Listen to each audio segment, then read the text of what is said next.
দুর্ঘটনায় একটা পা হারিয়েছেন, কিন্তু হারাননি মনের জোর। আর সেই মনের জোর এবং বন্ধুকে সঙ্গী করে সাইকেলে পাড়ি দিয়েছেন অযোধ্যা রাম জন্মভূমির উদ্দেশ্যে। লক্ষ্য রাম মন্দির উদ্বোধনের অনুষ্ঠানে হাজির থাকা। আর তাই উত্তর চব্বিশ পরগনার গোবরডাঙ্গা থেকে সাইকেলে করে বেরিয়ে পড়েছেন সৌমিক গোলদার এবং রাকেশ মণ্ডল।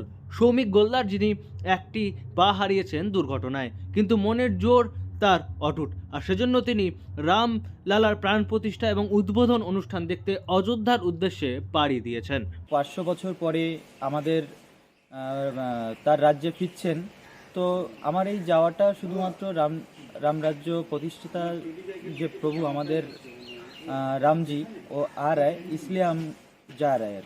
এসছি গোবরডাঙ্গা 24 পরগনা থেকে অযোধ্যা ফিরে না। প্রত্যেকটা একবার ওভারফ্লাই উঠলে আর পরে আর ইচ্ছা করে না সাইকেল চালাতে। কিন্তু মোটামুটি এখন অবধি ওয়েস্ট বেঙ্গল থেকে প্রায় 35-40টা ওভারফ্লাই মতো পার করেছি। তারপরেও মোটামুটি এখনও ঝাড়খণ্ডে অনেক পাহাড়ের উপর দিয়ে যেতে হবে। কষ্ট তো হবেই, অলরেডি হচ্ছে, পা ফুলে গেছে, কিন্তু যেতে হবে রামচন্দ্রের চরণে, এইটুকুই জানি। সৌমিক হালদার এবং রাকেশ মণ্ডল গত 9 জানুয়ারি উত্তর চব্বিশ পরগনার গোবরডাঙ্গার বাড়ি থেকে রওনা দিয়েছিলেন।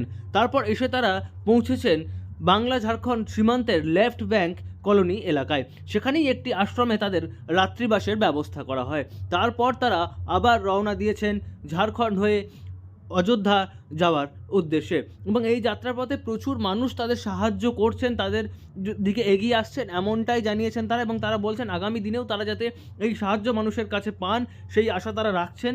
এবং তারা চাইছেন আগামী 20 জানুয়ারির মধ্যে অযোধ্যা পৌঁছে যেতে, এবং তার জন্য তাদের এখন 650 কিলোমিটার পথ অতিক্রম করতে হবে।